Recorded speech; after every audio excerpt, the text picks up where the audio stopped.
오늘도 말씀으로 삽시다. 에베소서 1장 11절에서 14절입니다.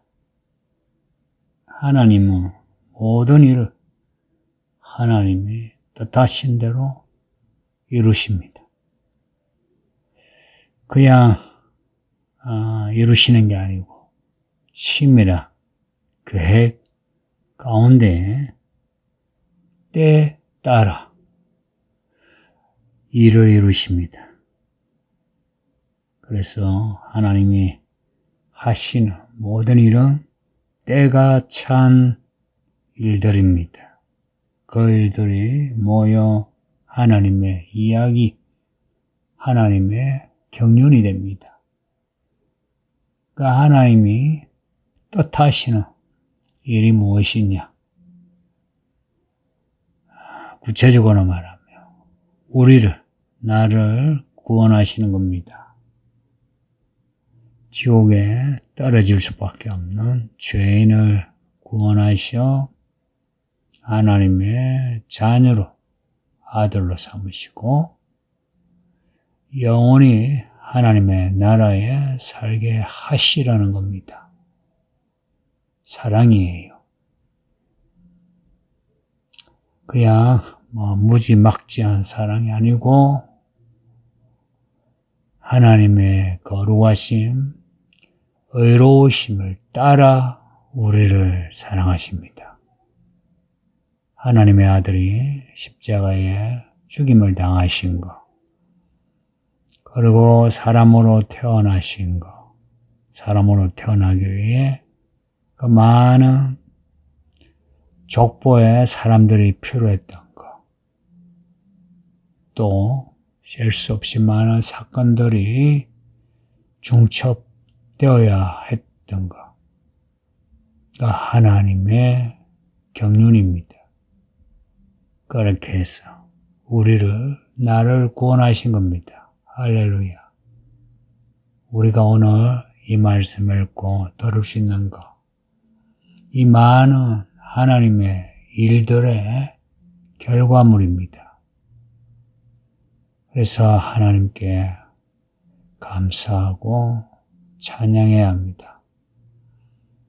하나님을 아버지라 부른다 하면 이미 하나님의 그 풍성한 은혜 가운데 하나님의 예정을 입었다 할 수 있기에 하나님을 찬양해야 합니다. 감사하잖아요. 또 때가 찬 하나님의 이야기로 우리가 구원받았으니 하나님의 그 신실하심, 사랑하심을 찬양해야죠. 1장 4절에 그 기쁘신 뜻대로 우리를 예정하사 그리스도로 말미암아 하나님의 아들들이 되게 하셨다 하는 그 말씀이 에베소서 전체를 아우르는 말씀입니다. 오늘 본문도 그렇고요. 우리를 구원하시는 것을 가장 기뻐하십니다.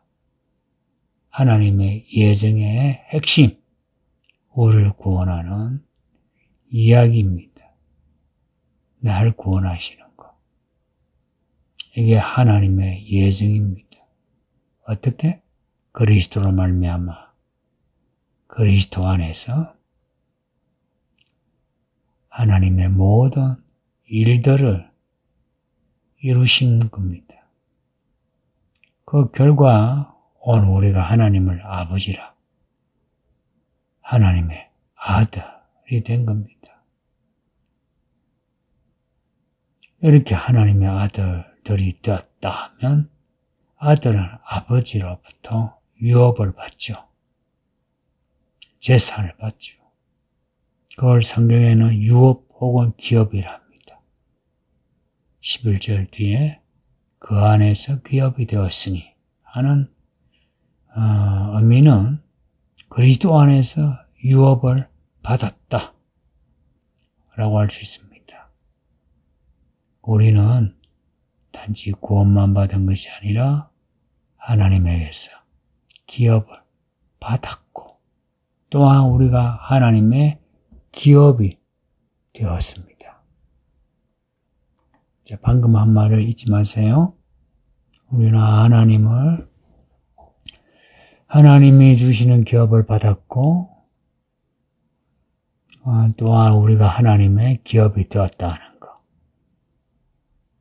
또다시 말하면 하나님이 우리의 기업이 되시고 우리가 또한 하나님의 기업이 되었다. 정말 신비롭죠. 그럼 무슨 유업인가? 12절 보시면 이는 우리가 그리스도 안에서 전부터 바랐던 그의 영광의 찬송이 되게 하려 합니다. 그리스도로 말미암아 주의 사함을 받고 하나님의 아들이 되어 하나님의 영광을 찬송하는 일이 이 일을 전부터 바라던 처음부터 바라시던 그런 의미입니다. 하나님이 뭘 원하시나? 계획하셨나? 창세전부터 그리스도 안에서 우리가 주의 사함을 받고 하나님의 영광을 찬송하는 겁니다. 우리가 태어나기도 전에 하나님은 우리를 아시고 우리를 구원하시기 위해 많은 일들을 준비하셨고 때가 되어 우리가 하나님의 아들들이 되어 하나님을 알게 되고 그래서 하나님의 이름을 찬송하게 하신 겁니다. 우리가 찬송해야 할 하나님의 영광은 우리를 구원하신 하나님의 경륜입니다. 모든 일을 하나님의 뜻대로 결정하시고 계획하시는데 우리를 구원하시는 일입니다. 놀랍지 않습니까? 사실은 우리는 하나님을 그렇게 사랑하지 않아서 왜 하나님이 이렇게 하실까 잘 몰라요. 또 실감도 잘 못해요. 단지 교리로 듣고 배워서 그렇다라고 하긴 하지만 근데 믿음이 자라 하나님을 알수록 이런 하나님의 경륜을 찬송할 수밖에 없습니다.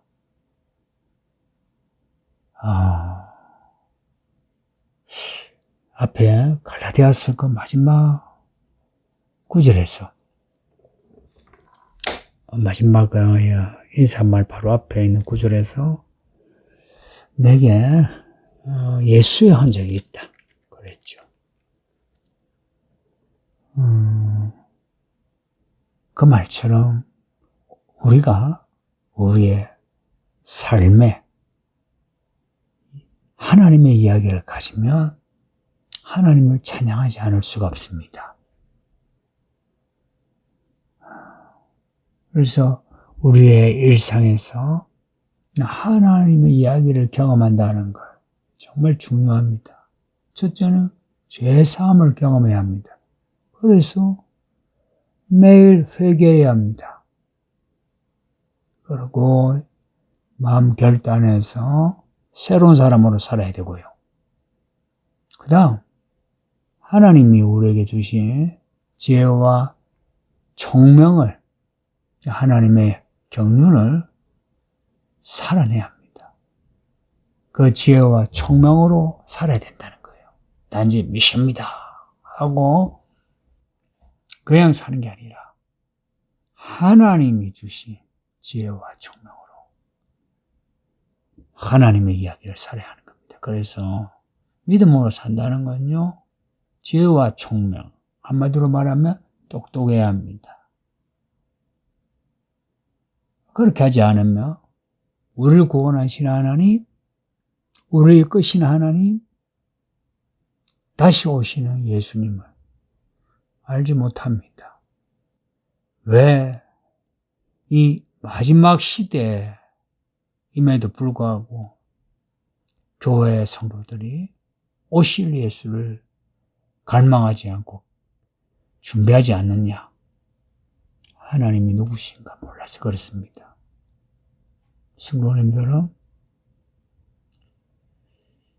오늘 우리의 일상의 삶을 통해 그 하나님의 경륜을 경험하시길 바랍니다. 13절 보면 그 안에서 너희도 진리의 말씀 곧 너희의 구원의 복음을 듣고 그 안에서 또한 믿어 약속의 성령으로 인지심을 받았으니, 이 바울의 서신서, 특히 에베소서, 빌립보서, 골로새서 같은 경우는 한글도 쉽지 않아요. 근데 바울이 현학적이라 학문을 많이 해서 학문적이라서 이렇게 적은 게 아니고요. 하나님의 계시의 깊이와 넓이, 그 높이를 언어로 표현해서 그렇습니다. 그러니 우리는 이 성경을 읽을 때에 한 말씀 한 말씀에 집중해서 듣고 문장과 문장 간에 그 의미들을 깨달아야 해요. 할 수 있어요?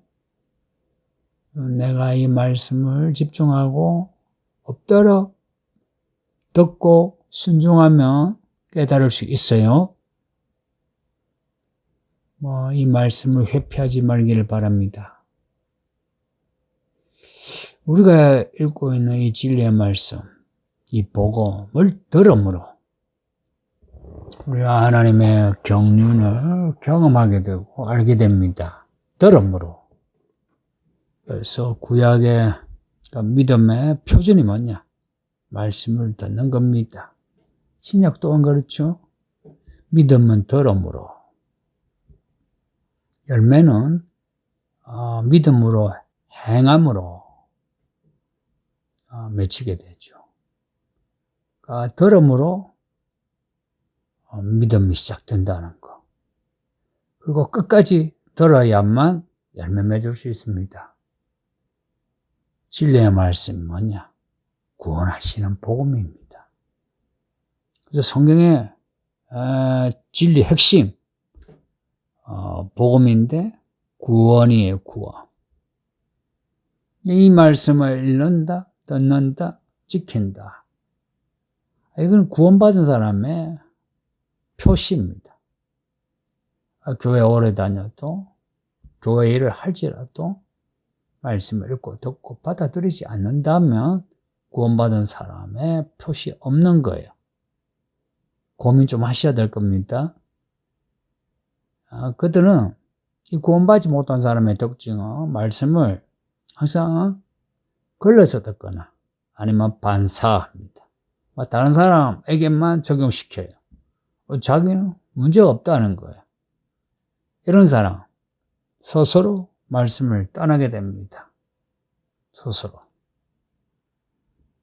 그 안에 고의성이, 이 악한 고의성이 싹이 나고 꽃이 피고 열매 맺어 스스로 말씀을 떠난다는 거예요. 그러니까 이 진리의 말씀을 받아들이는 사람은 반대로 매일 죄사함의 은혜가 일어나고, 매일 인도하신 은혜가 일어나고, 매일 하나님의 예정하신 그 하나님의 경륜이 일어나고 결국은 구원이 완성됩니다. 구원의 완성이란 말을 좀 새겨 들으세요. 우리가 비록 구원받은 사람으로 시작했지만 구원은 완성돼야 됩니다. 그렇다고 해서 지금 우리가 받은 구원이 부족하다. 절대 아니에요. 완벽합니다. 문제는 우리에게 주신 구원의 은혜는 완벽한데 내가 그 구원의 은혜를 전적으로 받아들이고 따라가야만 합니다. 이 태도를 말해요. 우리의 언행에 있어서 하나도 흠결이 없어야 된다. 이건 아니고요. 우리의 마음 태도에서, 마음 중심에서 전적으로 받아들이고 따라가야 합니다. 그래서 제가 자주 강조하는 거, 믿음으로 살다가 실수하고 실패해도 다시 일어나 그 방향으로 가야 된다. 이거 강조하고 있죠. 이렇게 할 수 있는 거 충분히 할 수 있는데 하나님이 하게 하시는 겁니다. 어떻게? 성령을 보내셔서. 성령을 우리에게 보내셔 우리를 성령으로 인을 칩니다. 도장을 찍으신다. 이 성령의 인침이라는 거 요한계시록에서도 강조했는데 이런 말 얼핏 따르면 피상적으로 듣고 말아요. 근데 그러시면 안 돼요. 왜냐? 성령은 하나님이세요. 그 하나님이 나를 도장 찍으시는데 표가 나면 안 되죠. 우리가 서류에 도장을 찍는 이유 선명하게 찍잖아요. 도장 약이 약하면 약을 많이 찍어가지고 도장 찍잖아요. 성령이 우리를 인치시는데 모를 수가 있나요? 우리 속에 계신데, 그리고 우리를 인도하시는데, 그리고 모든 상황을 주도하시는데 모를 수 있나요? 모른다는 것은 우리에게 뭔가 문제 있어요. 우리의 믿음이 모호해지면 말씀이 모호해지고요. 성령의 일들이 모호해져요. 그러면 큰일 납니다. 그러니까 모호하면 눈이 가려져요. 그러면 이렇게 눈이 가려진 걸 뭐라고 하는지 아세요? 미혹당한다는 거예요. 미혹. 방향을 모르고 헤매는 게 미혹당하는 모습이에요. 그러나 우리가 성령을 따라가며 갈라디아서에도 그걸 강조했죠. 성령을 따라 행하라. 그리하면 육체의 욕심을 이루지 아니하리라. 갈라디아서 5장 6절 말씀이네요. 그렇게 하면 하나님의 경륜을 이루게 됩니다. 그렇게 되면 하나님을 높일 수밖에 없죠. 감사와 찬송화 그냥 나오죠. 이렇게 된다는 거 사실 정말 대단한 일입니다. 죄인이 우리가 구원받아 하나님을 찬양하는 거, 이거 정말 대단한 일입니다. 이걸 하나님이 이 일을 목적하셨다 이 말입니다. 우리를 택하신, 우리를 향한 예정, 그 일의 그 최종 모습이 뭐냐? 우리가 하나님을 찬양하는 겁니다. 그러니 성도님들, 오늘도 그리스도 안에 있으시길 바랍니다. 어떻게? 이 진리의 말씀을 읽고 듣고 지켜 행함으로 이 말씀을 믿는다는 거예요. 그러면 성령으로 인침을 받아 성령이 우리를 주도하시는데 힘을 빼시면 됩니다. 우리가 너무 나 힘주는 거 있죠. 자아가 살아가지고 힘주는 거 있어요. 그러지 마시고 힘 빼시고 말씀을 읽고 듣고 그리고 성령을 따라가려고 하세요. 그냥 따라가면 됩니다. 무슨 일이 일어날까? 개봉박두. 하나님의 기업, 그것을 발견하게 되고 그 기업의 열매가 맺히게 되므로 아름다운 인생을 가지게 됩니다. 이 은혜가 우리 모두에게 있기를 예수의 이름으로 바랍니다. 기도합니다. 아버지 하나님 감사합니다. 오늘도 말씀을 읽게 하고 듣게 하십니다. 에베소서의 말씀을 읽고 들으면서 하나님의 이 깊은 진리의 말씀을 깨달아 알아 우리에게 주신 하나님의 기업을 확인하고 우리의 일상에서 하나님의 예정하신 대로 살아내요. 죄사함의 은혜와 말씀의 열매와 하나님께 영광을 돌리는 은혜가 우리에게 넘치게 하소서. 오늘도 믿음으로 하루를 감당할 수 있게 해주시기를 간절히 원하옵고 예수님 이름으로 기도합니다. 아멘. 예, 성도님 오늘도 평안하시고 믿음으로 삽시다.